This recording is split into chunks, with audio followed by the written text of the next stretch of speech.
I don't know about you, I'm positively sweltering. Yeah, I know. Yeah. And I've actually closed the window in this room because it can be a little bit noisy. So it's Same here. gradually turning it into an oven. I know, and it's not like I'm not going to generate a lot of hot air. So, you know.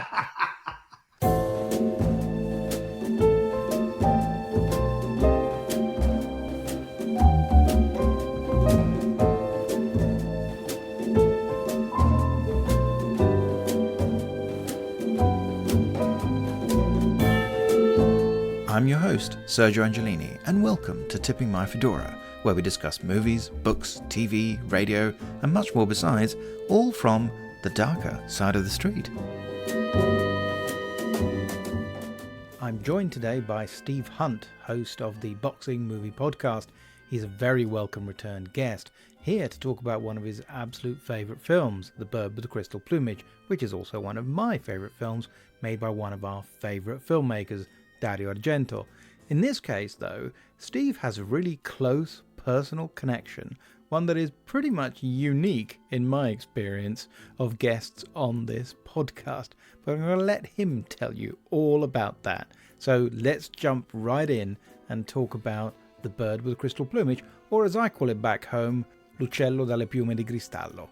We're not going to reveal who the killer is, but we are going to spoil a few of the set pieces from the film, and we're also going to talk about the novel on which the film was based, Fredric Brown's The Screaming Mimi, although it doesn't actually get any credit. But let's go see what Steve has to say about it right now. I hope he's not wearing one of those fedora hats with a great big knife stuck in it. Mr. Steve Hunt, welcome back to Tipping My Fedora. It's fantastic to have you here. Well, I'm really pleased to be joining you again. I always feel a bit imposter syndrome, really, because your guests, I'm always so impressed with the quality of your guests and the qualifications of your guests, and I'm really just a fan. Come on. I think that when I listened to what we talked about when we were talking about boxing movies, it's kind of like, I felt like a total wimp. I know nothing, because that's just movies. You know about the real life. You know about what it's like with real boxing champions. You know, yeah, well, we're not talking about boxing today, are we? No, we're not. That is true. So, okay. So the reason we're talking about what we're talking about is because of the poster that all the people who are listening to this podcast can't see, but you can. Because yes. I have a poster of Cat o' Nine Tails, the 1971 Dario Argento film. And you saw that. And you said, wow, you're a Dario Argento fan. I said, yes, I am. And you did something that no podcast person has ever done in the history of podcasts. You took your clothes off. So that's not entirely true. Okay, so let's. You are close to Bird with the Crystal Plumage, the film we are discussing, in an unusual way. Please explain to our listeners how close you are to this film. Well, depending upon what I was wearing on that particular day. I mean, today, as it's baking hot weather today, I don't have to do it. There's no clothing removal required because I've got a Bird with the Crystal Plumage tattoo on my forearm. So maybe if it was colder, I can't remember when we were speaking, I might have had to roll a shirt up. But there would have been no removal of clothing. It's not that type of web conversation that we were having. So yeah, I'm a fan of Dario Argento, and I wanted to get a tattoo to say that, really. And so I was looking for the right type of image, and the Bird with the Crystal Plumage image seemed to work well. And yeah, so that's what I've got. It's the one from the main poster, isn't it? From the movie poster. Yes, so when did you do that? Oh, it can't be that long ago. Because I mean, I only really became a fan of Dario Argento and familiar with a lot of his work not that long ago. I went on a crazy binge of Blu-ray buying and stuff during the pandemic when we couldn't do much else. So I was trying to think earlier, but I think that's probably about the time when I really started trying to get my hands on everything. And so it wouldn't have been before then. So I think it was possibly around that time. And what was your first Argento movie, dare I ask? I imagine it was Suspiria, just because it's the most famous one. I do remember coming across him in the first instance because I used to listen when Mark Kermode was on the radio as opposed to selling out and going private. Disgraceful for an old Marxist, as he, That's but there you go. he obviously, in his film criticism, would occasionally reference Argento. So it was a name I would hear, but never knew really what was meant by that. So I can't remember specifically what triggered me to take that further. But I would have bought the Blu-ray, and then speculatively, and then gone the whole way really with buying almost everything I could get my hands on. Bird with the Crystal Plumage is a film that I think fits in well with the kind of crime mystery noir elements that we explore on this particular podcast, although it is a scary movie, I think. So I hope we'll get a chance to talk about that aspect of it too. Let's dive in. So can I quickly ask you to give us, because this is something you do on your podcast, which is the Boxing Movies podcast, can you tell us a little bit about the plot of Bird with the Crystal Plumage? Yeah, sure. So you've got Sam Dalmas, who's the lead character, played by Tony Masanti. He's an American writer living in Rome on a temporary basis to try and find inspiration. He's been clearly a frustrated writer. It's not quite worked out the way he would have hoped, but he's getting some kind of bog standard type work to tide him over. Then one evening, walking home, he witnesses in an art gallery across the street what he thinks is a knife attack on a woman. And then that scene in particular, which I hope we come back to because it's such an amazing scene. After that, the police suspect that the perpetrator of that attack is a serial killer already guilty of the murders of several women. Sam is initially potentially a suspect, but then cleared. And then he gets involved in trying to solve the case while being troubled that his memory might be somehow letting him down or playing tricks on him. And then lots of chaos ensues, basically. The plot is, on the one hand, what most people would definitely think of as being a giallo. Now, okay, giallo is an Italian term for murder mysteries, and just because they used to be published, well, in fact still are, published in yellow covers by the Mondadori group. And they do a lot of reprints in Italy, and in the same way that the Série Noire books that are published from 1945 onwards in France have black covers. But yellow is just a way of identifying a kind of, it could just as easily be an Agatha Christie. Yeah. But when it comes to movies, and you say the word giallo, of course, you have certain ideas in your head. So I was interested, as the non-Italian of us, what images does the giallo word or phrase conjure in your mind? Black-gloved killers, convoluted plots, style over substance. But even as I say that, I don't say that as a criticism, because I enjoy the fact that they're very stylish. A lot of dubbed films, if you watch them with the dub. And they're from that era. There were so many of them made in that handful of years, and an awful lot with animals in the title after taking inspiration from this particular film. Murder mysteries, relatively graphic violence, titillation in some. So yeah, those were the things I would think of when I first think of giallo movies, I guess. Because they have this sort of slightly odd historical through line, because a lot of them, I think most of them, and certainly Bird with the Crystal Plumage, are in fact whodunits. They're kind of, from that point of view, it's all about who's the murderer. They kind of follow a kind of literary tradition. Obviously, we'll talk about the literary roots of this particular film. You have to bring all the suspects together and you are the murderer. It's not quite like that, but it's very close to it. And one of the things that this film does, and that you get in a lot of books of this type, is the double bluff ending, where you think you know who the baddie is and everything's been seemingly resolved, but actually it's not true. There's an extra twist, and in actual fact it's somebody else, and there's more to it. The black gloves and sort of fedora hat and the leather side of it, although sometimes it's a black trench coat, oddly enough comes more from Germany. It comes from the creamy films. I don't know how familiar you are with any of those. We mainly think of them as these Edgar Wallace adaptations that were made in Germany from the late 1950s and were hugely popular.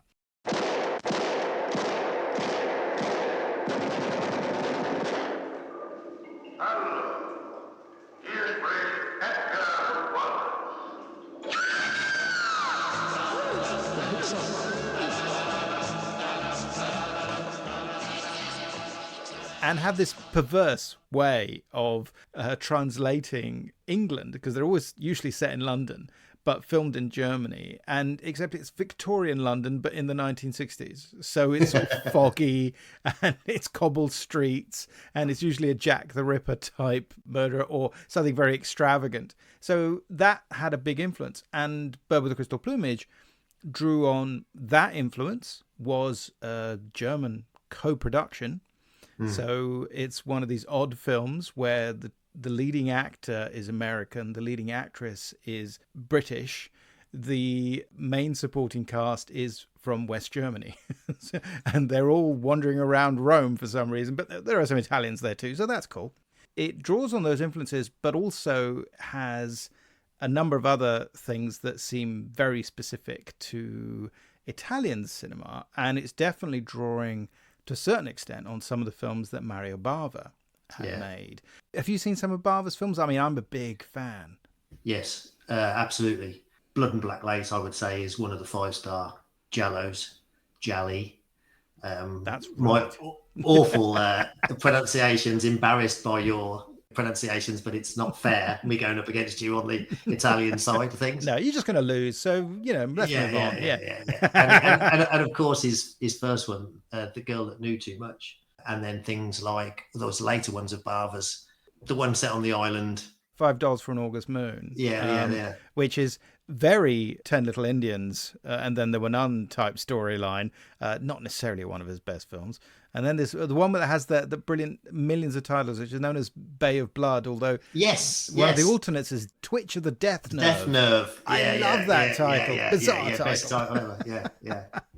But he brings a very kind of almost a fantastical sense to his films. He has this amazing use of color, except for obviously The Girl Who Knew Too Much, which was American co-production and which was shot in black and white. But all the others are in color and look extraordinary. In this film, I think that benefits a little bit from that in the sense that this focus. But this is Argento making his directorial debut. But he'd written over a dozen films already. He was previously a journalist with a actually left-wing newspaper called The Paese Sera, which me and my dad used to read, in Italy in the 70s. It was what you read if you were left-wing. And he wrote for it. And then he started writing screenplays. And he was literally, I think he had 12 credits on films released between 1967 and 1970, which is amazing. Often co-writing credits. But, with Italian films, you tend to have all the credited writers. So it's quite often you get half a dozen easily.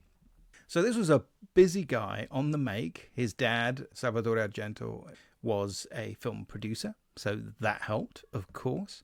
But here he makes his debut. Now, the origins of the film are a little bit strange. Apparently, Bernardo Bertolucci, who is a friend of Argento's and a collaborator with him because they were working for Sergio Leone on Once Upon a Time in the West, he was trying to make a film of this 1949 novel called The Screaming Mimi by Fredric Brown, who is a fabulous writer, not especially well known and wasn't then, but who was known both for writing mysteries and science fiction, and was very prolific in the 40s and 50s especially. He wrote hundreds of short stories, and in one collection called Nightmares and Giesenstacks, actually collected over 24 short stories. Some of them are less than a page long. They're like elaborate jokes sometimes, or puns.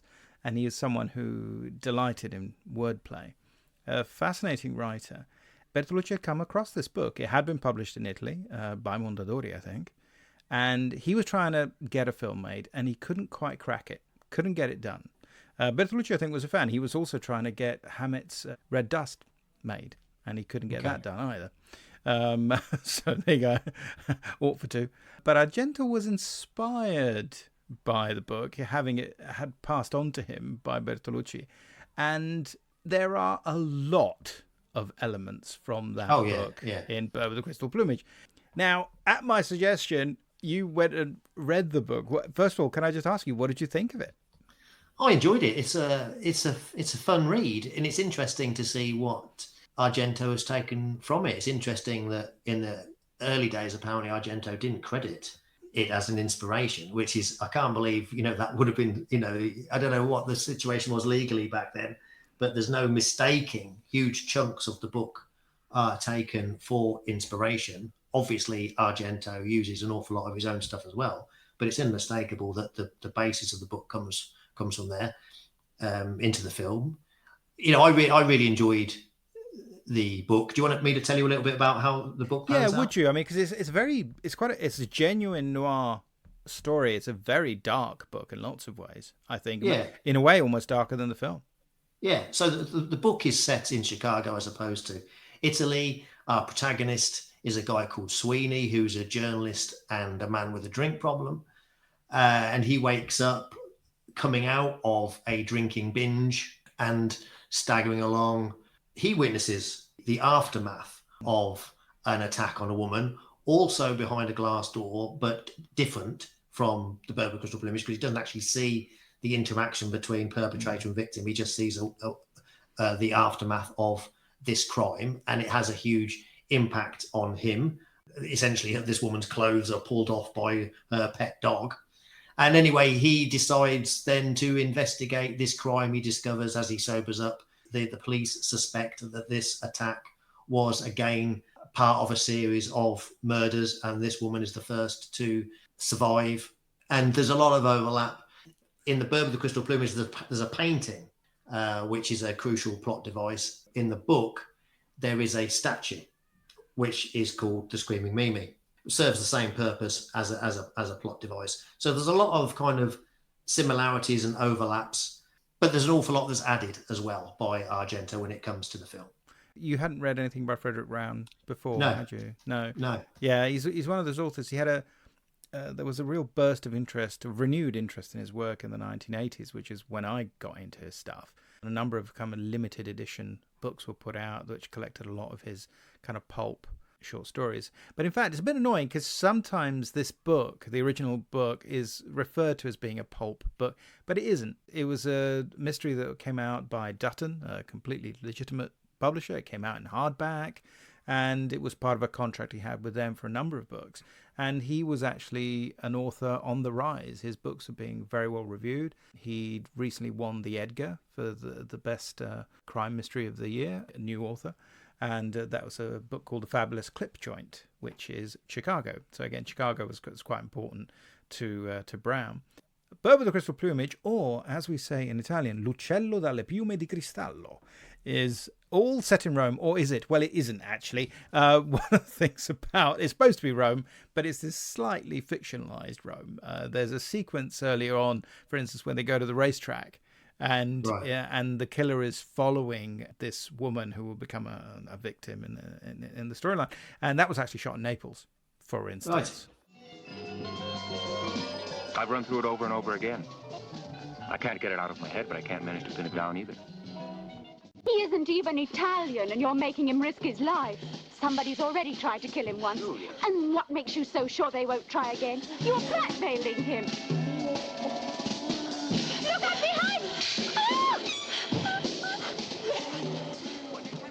Because a lot of comparisons are made with Hitchcock, I think it's probably useful to look at how some of those overlap, because certainly voyeurism in Hitchcock is a big deal. And here we start off right away with photographs that are being taken secretively, aren't they? And then the killer, who again is wearing, of course, the classic get-up, the leather gear, the gloves, and you never see the face, making these very detailed plans on following the designated victim. The various people who are getting knocked off, one of the issues is kind of Ripper-style killings because they seem unconnected. So we start with that, and then we go on to Sam Dalmas, and then we get to that first set piece. And again, set piece cinema, again, an idea very much that you associate with Hitchcock. And here we get to this utterly brilliant set piece. I think if Argento had never made anything else, it would still be this totally fantastic sequence. So describe it for us. What's actually happening in this sequence? So he's walking along the street in the evening, and across the road, there's an art gallery that's completely glass fronted.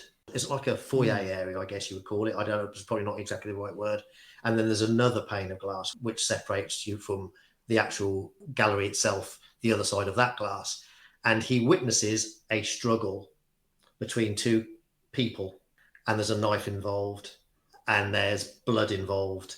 And then he runs across the road. He goes into this little foyer. The person with the dagger or the knife runs away out through a back door, and the woman, all dressed in white, collapses to the floor, and she's reaching out with her hand and screaming. And then the outer door of the gallery closes, so Sam Dalmas is trapped in this aquarium style arrangement. And the widescreen presentation of the movie just makes this perfect, because we see it's like it's almost presented like a play on stage, and he's watching. He's unable to do anything about it. He's unable to get any help, so he's fairly impotent in that situation, which again is a bit of a theme throughout the movie and some of Argento's movies. All he can do is try and attract passers-by and get someone to call the police. I don't know how much you want to give away in terms of spoilers. If we can avoid it, let's try to. If we can't, we can't. What's so genius about this might make me sound a bit of a ponce, so I hope it doesn't. But I was reading recently about the philosophy of phenomenology. Okay, have I gone too far down the ponce line? It's a German philosophy from about 100 years ago, and I'm no expert, but the very basics of that is where you are kind of describing phenomena without any preconceptions. So you're stripping away anything extraneous and saying or describing exactly what you're seeing. And the trap that Sam falls into is he tells the police what he thinks he sees. But if the police officer or Sam had actually been expert phenomenologists, Sam would have been able to say strictly what he had seen, which would have been more helpful. Does that make sense? Yeah, it does. It makes sense to someone who's seen the film. Yes. Argento shows us stuff and shows Sam stuff, makes us make assumptions based on what people are wearing, based on gender, and so forth. But what Sam actually only sees is a struggle between two people and one person get injured. That's right. And we see who she is, but we don't see who the other person is. One of the delights of that sequence is, of course, is that the proportions of that entrance to the gallery, this bizarre, although in fact for Italy at the time, not that unusual, believe it or not. Yeah, I've definitely seen lots of shops like that. The aspect ratio of the entrance is the aspect ratio of the film. It's 2:3:5 to 1. Perfect. It's perfect. That's Vittorio Storaro, who of course was just coming through and becoming this kind of genius of Italian cinema, who of course would work with Bertolucci, especially on films like The Conformist, The Last Emperor, Little Buddha, a film that tends to get overlooked, but I love that movie. And it's a beautifully shot sequence, but as you say, it's this sense of utter voyeurism and helplessness, because he's trapped between these two doors. So he's like us. We're trapped in our seats. We can only look, and he can't help, which is horrible. But then, when the police do arrive, and we get introduced to Enrico Maria Salerno, who is playing the detective, who has, for some reason, remarkably small moustache. I don't know why. It's almost like a joke moustache. I don't know what is the point. Exactly. It's like an accident, right? It's kind of like I didn't mean to shave it, and then, okay, I left a bit there until it grows back.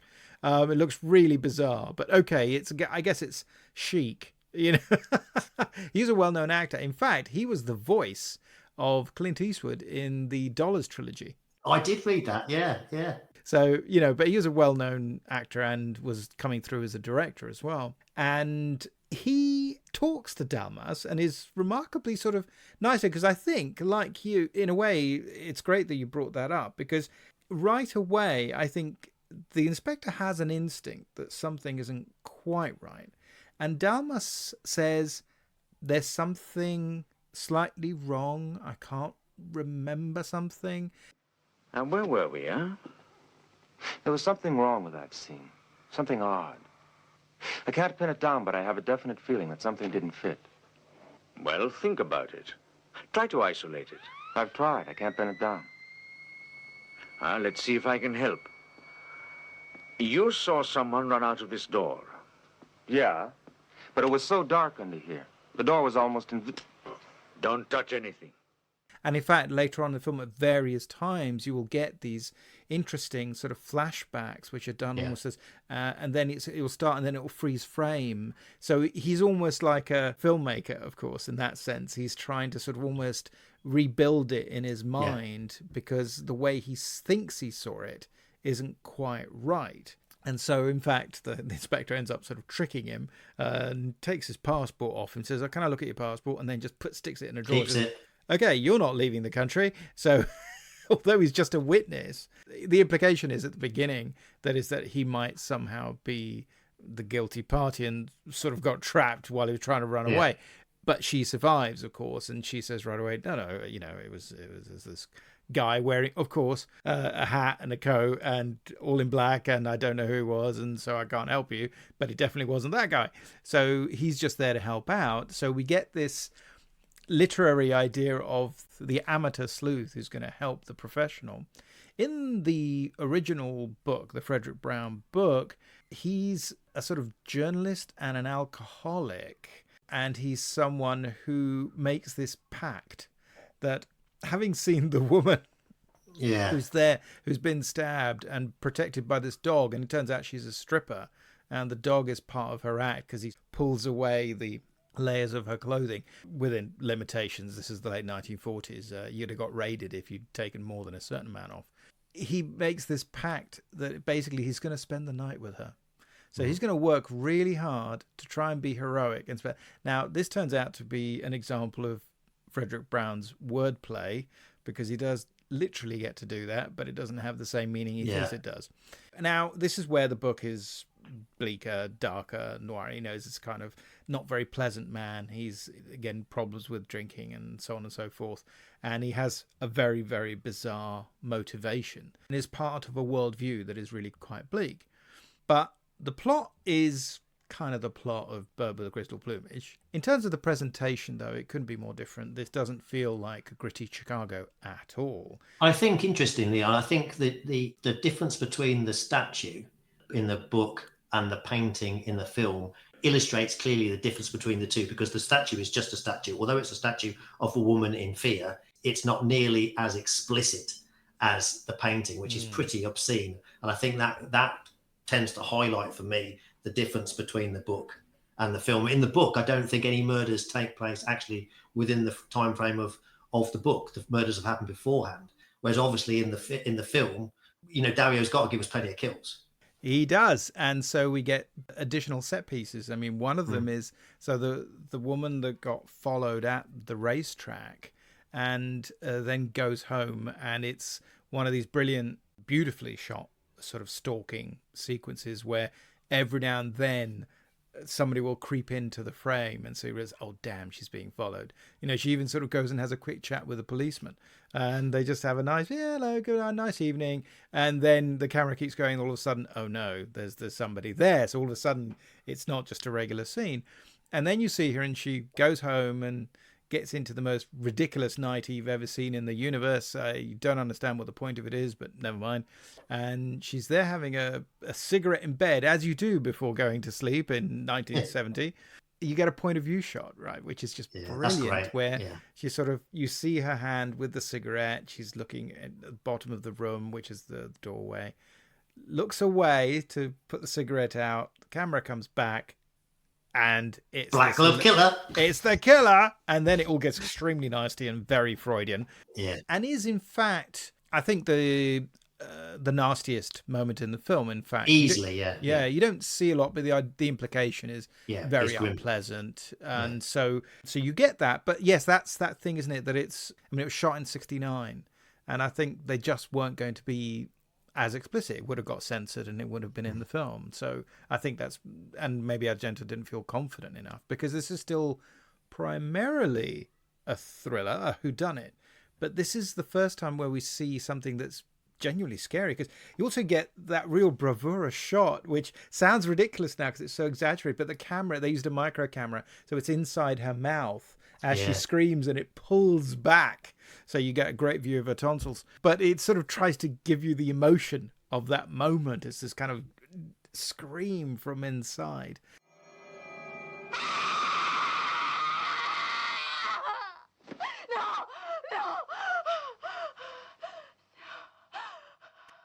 And in fact, it's on a lot of posters, isn't it? The kind of her face is being held by the black gloved killer. I think often turns up, but it's a very small role because she gets bumped off very early on, and that's over. And then Sam decides, okay, I'm stuck here, and his girlfriend, who's played by the lovely Susie Kendall, who did a number of films in Italy actually, but British actress, done a lot of stuff in the 60s, and she plays a model, I think, in the film, and I think that's what she was before she made the movie.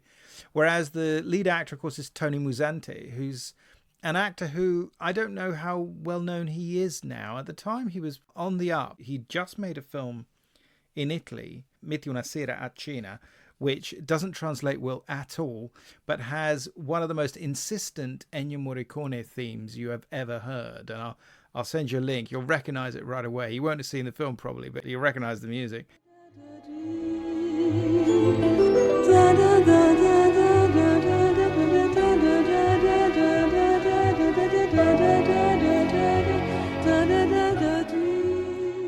Musante and Morricone end up both, of course, working on this one. So it's the film they'd done just before. And I think that's kind of how Musante ended up in it. And obviously his family's originally from Italy. And he plays quite an interesting guy because he's mostly not fazed by things, is he? He just sort of gets on with it. He's not exactly a neurotic character, is he? No, considering he does get given that passport back before too long, but he still decides to stay in Rome and try and catch this killer, when clearly the stakes are quite high and this killer has turned their attention to bumping off Tony Musante and potentially Susie Kendall. So, I would have been on the first plane out there and just phoned up Inspector Morosini later to find out if he caught him.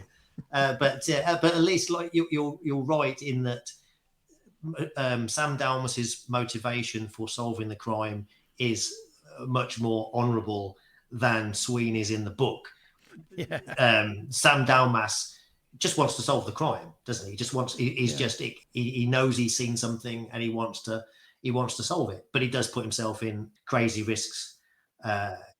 And his girlfriend. Yeah, and his girlfriend, because there's a scene where somebody tries to get him with a hatchet. And again, it's one of those things that seems a bit like a Creamy film, because he's wandering around Rome, which suddenly becomes completely fog-bound.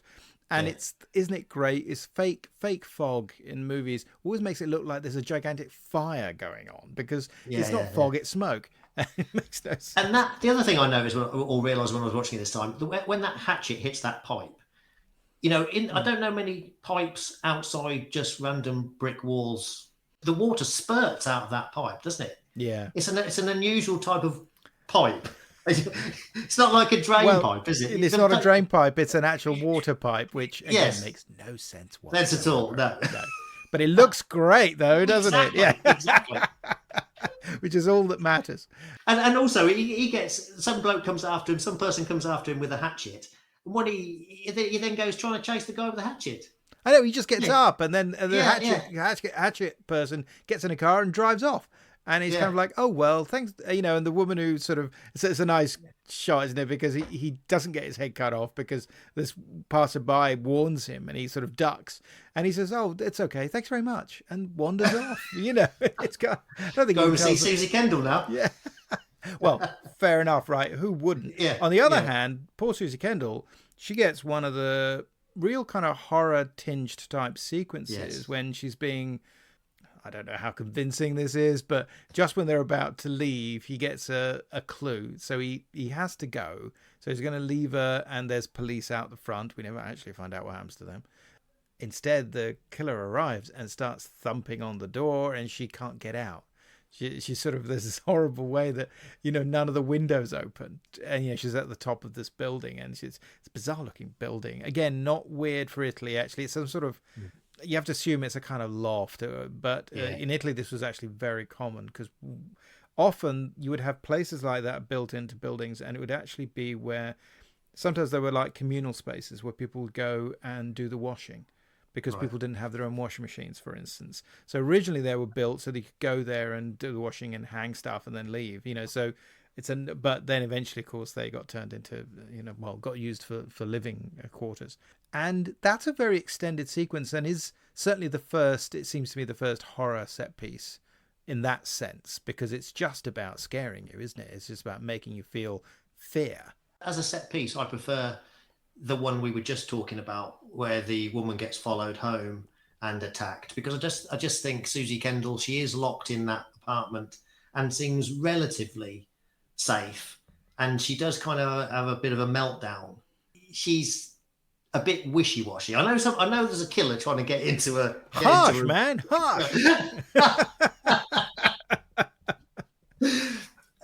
But well, I don't know. Yeah, well, it's yeah, good. No. I know what you're saying, absolutely, because she has definitely not signed on for this, right? The other person's a victim. She gets killed quite quickly. It's done in a startling fashion, but it's over really very fast. There's a lot of build-up, but ultimately, once the killer arrives, he dispatches her quite quickly, and that's all. Here, you spend a lot of time with her screaming, and I suppose that's kind of what I meant, that it feels like a horror set piece in that sense, because it's all about the emotion of fear and just this horrible sense of threat. Not necessarily my favorite sequence in the film either, and it's cross-cut with this, again, one of these moments in the film, because it's full of eccentric characters, which is kind of great.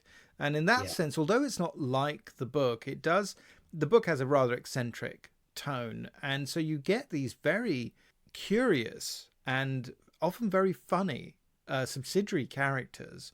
So you get this guy who I think he's supposed to be a pimp, and he goes to see him in prison a couple of times, and he's an actor who turned up and worked with Argento 3 times in total, and there's quite a fun interview with him on the I think the Blu-ray both have the Arrow release, which does look amazing, and recommend to anybody to go get it. And he had a kind of short career, I think he was in films for about 6 years, and that was it. So there's that, and then you get the owner of the kind of antiquarian shop, who's played by Werner Peters, who's again one of the German actors, and you get he's slightly camp, and weirdly that seems to be the only thing that slightly scares Sam Delmas. He gets a little bit kind of, let's not dig too deep into that. It doesn't say a lot for Sam, but he finds him a little bit threatening. And he's the kind of actor who turned up in tons of German movies. He was very, very popular. And then we get the painter, and the painter is played by Mario Adorf, who has been in so many films, it's unreal. He's just one of these international actors. He's not even a German actor anymore. He just turns up all over the shop, and he plays the guy who painted this picture, which it turns out has set the whole plot in motion. But he turns out to be this bizarre character who's walled himself in, won't let people come in and see them unless he likes them, and then it turns out has extremely strange eating habits. I don't know if we're really prepared to discuss that on the podcast, but let's put it this way: we're all cat lovers here, and Mario isn't. Well, he is. He really loves cats. Yeah.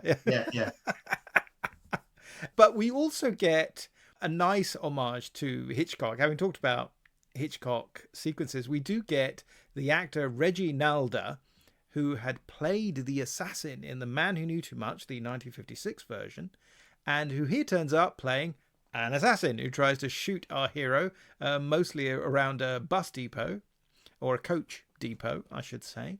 And he's got this very bright yellow jacket, and he's sort of chasing him around different parts of Rome, and doesn't get him, because you get into a sequence which is super Hitchcockian, I think, which is that he goes into, it's the one boxing reference in the film. So I wanted to get your opinion on this. I don't think that's going to justify me covering this film in my podcast, but I'd love to, and we can have this discussion all over again.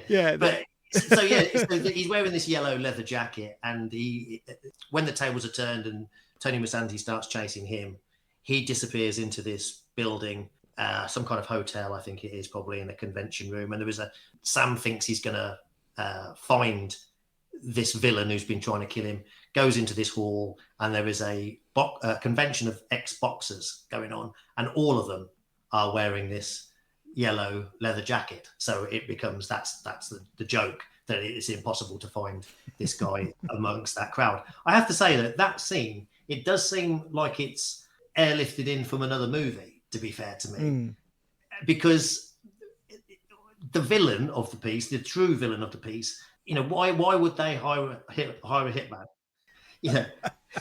Oh, it's not logical enough for you, Steve. Well, No, look, this is why. Yeah. One of the reasons why I love Argento, because I can veer between thinking that is ridiculous, or that is, some parts of the acting I might think, oh, that is awful, but I can't help myself loving it. This is illogical, isn't it? It's illogical. It is, but it doesn't matter. For me, it does not detract from the movie. I just find it funny and enjoy it. Yes, you could probably find a way to justify it, but it does seem absurd. I mean, it's like basically Jack the Ripper finding that when somebody's on his tail, he decides to go and hire somebody else to take out the person who's after him because he's too busy killing people, Yeah. I was busy that Tuesday, so I couldn't do it myself, Yeah, and they better do the job properly or I'm going to kill the hitman. Because in fact, the hitman gets knocked off. Spoiler warning, I guess. It is a little peculiar. It looks incredible, and one of the scenes that comes up towards the end is one of the ones that to me seems the most overtly noirish. I mean, we have a number of fascinating death and suspense sequences. There's amazing shot with a camera that literally I think they just threw out of a window and flies down about 4 stories to show a character being thrown from a window, which is something else taken directly from the book. But then we get a sort of solution to the plot. Sam's got it figured out, goes to the location, finds the link to the eponymous bird with the crystal plumage, which is a great touch. It's a completely made up bird, but it totally works in the film, which is great. It's even given a totally bogus sort of Latin name, which I think is great. And I love that. I'm not going to give it away, but how that links to identifying the killer is again. It's great. Mad. It's mad, but it's kind of great. I mean, also because the way they do it, the way they present science in the film, and it's kind of like, you get the specialist with the computers, and I love those. And he wears he's got these sunglasses on the entire time. I mean, that's so Italian. And those computers, what is it? I think Honeywell 1200. I don't know, and that surely wasn't a real. I know Honeywell was a real computer name company. But yeah, I have no idea. Can't have been legitimate. I kind of love it, and I love this kind of like you get this sort of outline of the murderer based on the data that they filled in. It's just this dot matrix, kids drawing. It's kind of like, that's really going to help me find the person in question. Thanks a bunch, which is bizarre. So we've solved the case, and it's somebody unexpected, but that is logical. We don't entirely, but eventually they confess, and so you've kind of tidied things up, and then Sam has to deal with something else because his girlfriend's gone missing. Susie Kendall is nowhere to be found. Something's going on, and he hasn't been able to resolve that nagging feeling that he missed something, because it's been coming back to us the whole time, the little flashbacks, the little sense of what am I not seeing. And so there's this very strange sequence where he wanders around parts of Rome, sort of trying to somehow magically retrace the steps. Some great shots in there as well, by the way, isn't it? Well, that's what I was going to say. There are these fantastic shots where, I mean, partly it's just wonderful for me as, a Roman born and bred, just to see those parts of town, which I totally recognize. And it's just gorgeous. It's beautifully shot. And then you get a big reveal. And what is, I think, a big surprise. I think as someone, when I saw it first and I hadn't read the book, it was a big surprise. I didn't see it coming. And I thought, no, that works. Again, because also you're presented with, which makes no sense, but you're seemingly presented with, oh no, it was this person. And then it turns out, no, they're yet just another victim. Makes no sense. Yes, you Yeah. prop them up and put them up in position so they look like they're the bad guy for no reason whatsoever. And then we get to a chase sequence, and there is this fantastic shot when he chases after the leather-clad villain and goes into this room, and it's this completely dark room. Pitch black, yeah. And then opens the door, and there's a sort of yellow backing behind. So all you see in the bottom left-hand corner of this very wide screen, you see just him coming through the door. Yeah, and it looks amazing. And it's extraordinary, very noirish in that sense, beautiful. And then you get a close-up. And then by this point, the film has become literally dark, of course. We're basically at night now, I think. Very impressively done. And then we reach to an ending that takes us back to the beginning, certainly to the location of the beginning. Yes. One of the aspects of this, him trying to piece it all together, to me, it reminded me of Blow Up, the Antonioni film. Is there something in this photo? And I can't quite see. And then, De Palma elaborated on that in Blow Out. I suspect that must have been a bit of an influence. And certainly when Argento went to make what may or may not be his best film, Deep Red, he hired David Hemmings, the star of Blow Up, to do it. Finally, the pieces come together, and so we know what he's missed, at which point he gets attacked by a gigantic piece of art and is once again made... Well, he becomes null again. He has no agency whatsoever. He's literally impotent. He's immobilized. Trapped, yeah. And I think that gives it great symmetry. And I love that. Yeah. I really do. Yeah. And I haven't got anything to add on to that, really, because I think you put it perfectly, but it perfectly mirrors the beginning of the film. It's a great reveal. It's shot marvelously. Yeah, and it wraps things up well. For all I know, the way he looks after her, you'd think a bosom was something unique. Ripper versus Stripper. Now a shiver of anticipation runs through you. Now a quiver of fear. Over 5 million read the novel about the striptease murders. Now see it come stabbingly alive on the screen. Have you seen the 1958 version of the adaptation of the book? No, I think it might have even been you that said to me that it's not that great. No, it's not. I didn't seek it out. So in fact, we probably, if I'm not, unless we're going to sit here and mock it, it's probably not. But there was a genuine 1958 version. It stars Anita Ekberg and Gypsy Rose Lee, in fact. They weirdly screw it up. It's weird. It's the official version. This one is much better. So I don't know quite what happened there. They made some odd decisions. Looking at it in retrospect, it's 55 years later now. And Argento is still with us. His last movie came out 3 years ago. He's still working. How do you think it sits within his body of work as a fan? What do you think of it? Where do you place it amongst his other work? I think it's right at the top. I think there's a small number of his films I find hard to separate. Bird with Crystal Plumage, Deep Red, Suspiria, Tenebrae. I even like Cat and Nine Tails, which I know a lot of people don't put up there as one of the best, but I really enjoy it. I find it hard to separate those. So I think it's top drawer. I know I've heard some people say that it's where he's kind of developing ideas that he goes on to develop further later on. But for instance, the scene that we were talking about where he's trapped and he's watching this initial attack, and what did I see? Did I my memory's playing tricks on me? That type of thing, that he goes to do something similar in Deep Red. I think I actually prefer this one, which probably isn't the most common feeling. I love what happens in Deep Red, and there is a similarity, of course. But I think the way this scene is done, I think I prefer. So yeah, I would say it's amongst my favourite even now.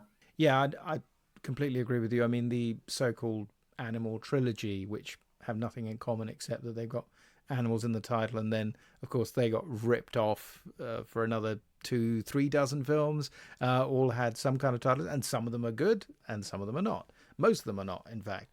But this was a big hit. I mean, I like Four Flies on Grey Velvet, which actually has a few other bits from the Fredric Brown novel that didn't make it.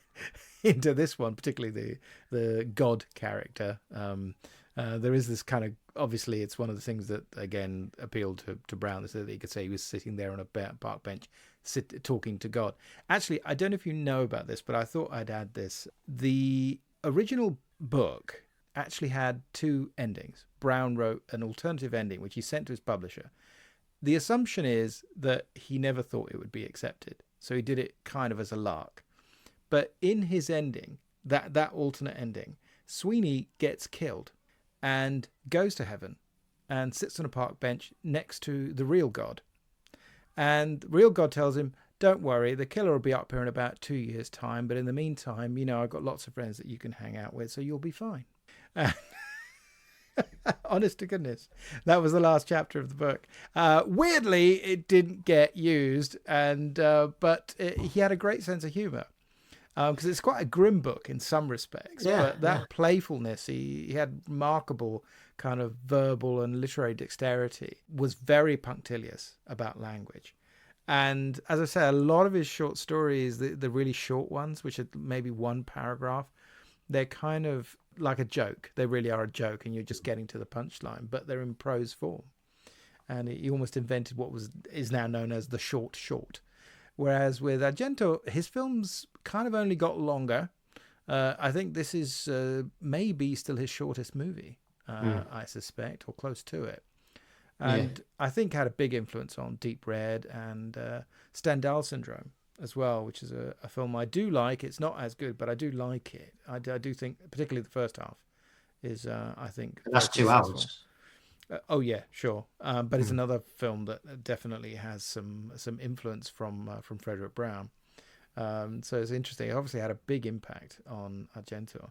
Yeah, I'm always in two minds. For me, it's either this one or maybe Deep Red. I think somehow the weird thing about Deep Red for me is, because I know you were coming to this as someone who you were kind of a horror movie fan first, and then you kind of started looking at these films. I'm not especially a horror movie fan. I've seen a lot of them and I like a lot of them, but that's not my go-to genre. So much as I really appreciate the greatness of, say, something even like Inferno, it doesn't really do it for me. Suspiria, I feel, is just something magical and special. There's something truly extraordinary about that film. I'm very glad I've got to see it at the cinema with big audiences. It's a really good experience. It was actually a screening that was presented by the director Edgar Wright, who's a big fan. So that was really good. That was, I guess, probably pre-pandemic. But that was a really good experience, for instance. There are lots of things that I really like about all kinds of his films. On the other hand, I'm never going to want to watch his Dracula ever again. And I saw it okay without the 3D, but, or even his Phantom of the Opera. I don't quite understand what he was getting at. Yeah, I've only watched those once. Yeah, so, well, I think we've done our due diligence in that case. So,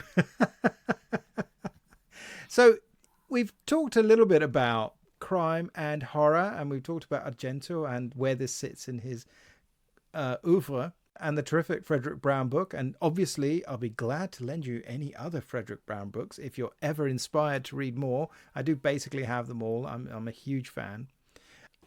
I'll tell you one thing I like in this film, we've kind of touched upon it, and that runs through the Animal trilogy, is Argento's use of make-believe technology. So we talked about those crazy police computers and that bonkers printout that just shows a figure that could be anybody and is utterly useless, when they have actually got the glove that the killer left behind, which seems to be a fairly useful piece of evidence, even back in 1970.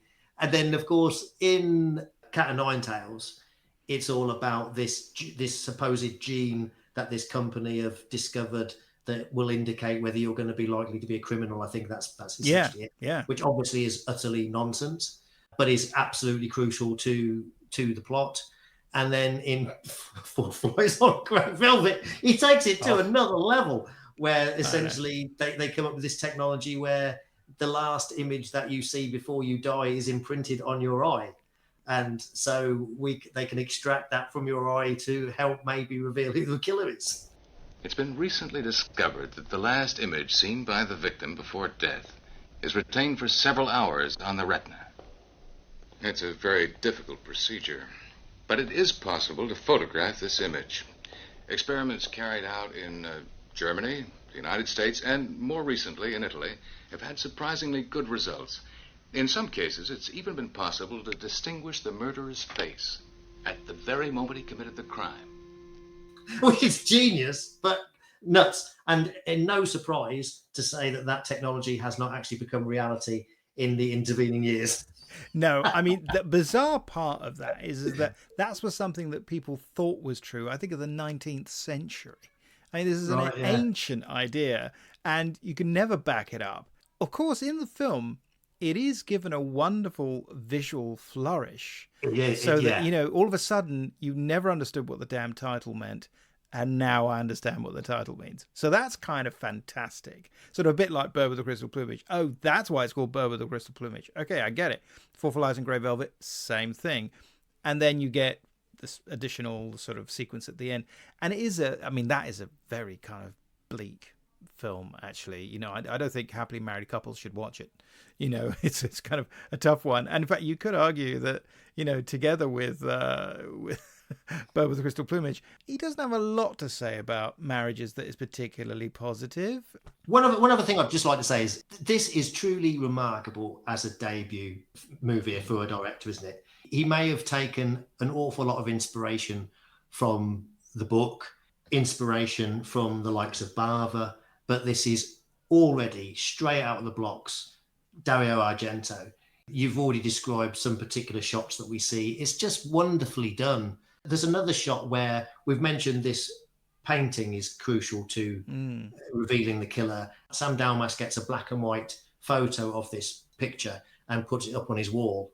They believe that the killer has got the original painting. We see the black and white painting picture on the wall of Sam's flat, and then it kind of changes to the color painting as we move into the killer's flat. And it's just things like that. You think that's like really clever and inspirational to me, you know, filmmaking that is remarkable for a guy making his first movie, and was lucky to be entrusted as a director, wasn't he?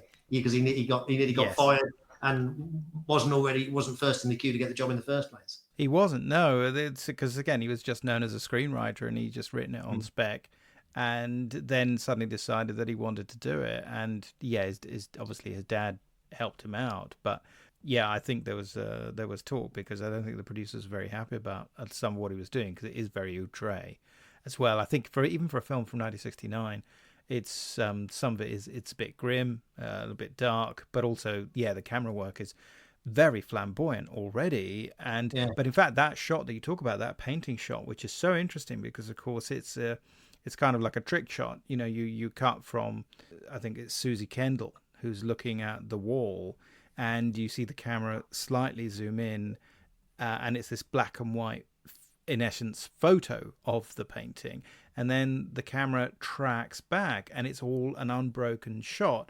And what they must have done was they had a shot of it in black and white, and basically they had to do a dissolve over that so that it would then cut to the material shot in color. And it's this great tracking shot, because it's this moment where you pull back, and then you see that the killer wearing the leather and the hat is just staring at that photo. Yeah, and it makes total sense in terms of the plot as we eventually understand it. So it's a very strong moment, but it's also this wonderful sense of there's this weird connection, right, between Sam Dalmas and his girlfriend and the killer. It works. It's just rendered visually so successfully, and it's very succinct, actually. And it's a film full of great ideas, full of great visual ideas. As I say, I think it starts off with this incredible set piece, but actually there are lots of others. And I think people should definitely watch beyond the first 10 minutes.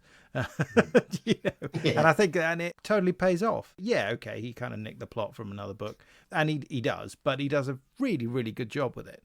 And as you say, I think it was so successful and was ripped off mercilessly for the next 5-6 years, so that the whole kind of giallo genre, as we came to understand it, all comes from the success of this one film. Yeah. Which is amazing, really. It is, yeah. Dozens and dozens of films being made afterwards, all the books that have been written about it. Extraordinary.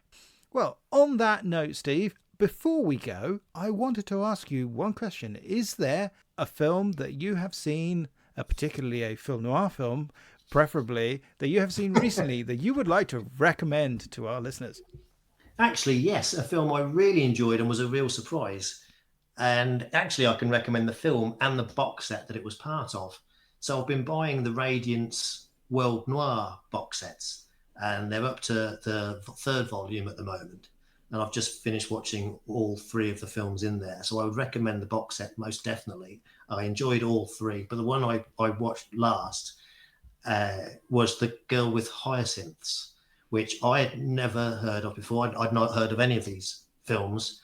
I just bought the box set on the strength of it being noir and having enjoyed the first 2 box sets. And Girl with Hyacinths is a 1950 Swedish drama, and it is bleak but really enjoyable. It starts off with a woman that takes her own life, and then we go back in true kind of noir style through flashbacks to see different people's perspectives of this woman as a neighbor of hers tries to piece together why this woman took her life. And that's all I'll say about it. But it was, I really enjoyed it. It had me gripped. There's subject matter in there that I was stunned by, but pleased about to see in a film of that age. And yeah, it's just, I don't watch many Swedish dramas from 1950, so I love watching stuff a bit different. So I would highly recommend that film, and you can get it. I don't know whether you can get it separately from the box set, but the box set. Not yet. No, you can't. No. The box set, all 3 films I really enjoyed. Not a weak one among the 3. I've got the box set, but I have not cracked it open yet. So I'm going to follow your advice and watch that one first. So thanks very much for being my guest again, Steve. It's brilliant to have you here. And let's remind everybody they should also be listening to your podcast. Remind us again about your podcast, please. Yeah, so it's the Boxing Movie Podcast, which, as I always say, it might sound like the world's most niche subject, but it's not as niche as you might think. So I've covered everything from my most recent episode that I've put out was I think the Rocky 3 one. Rocky 3 was brilliant. But it's not all Rocky. I've covered silent Hitchcock movie. I've covered plenty of noir, because obviously boxing and noir go hand in boxing glove. Covered blaxploitation movies. So there's been boxing movies that cross the whole entire span of cinema, which is the joy of doing this podcast. And nearly always, boxing films aren't really about boxing. Even Rocky isn't really about boxing. So that's also the joy of covering these type of films. They're often like a snapshot of a period of time or a particular place, certain cultural issues. So yeah, it's an awful lot of fun. You were a guest, of course, on a discussion on $1 Million Baby, Snake Eyes. So that's my podcast, yes. And you can find that wherever. Thanks very much, mate. Take care. No problem. Bye.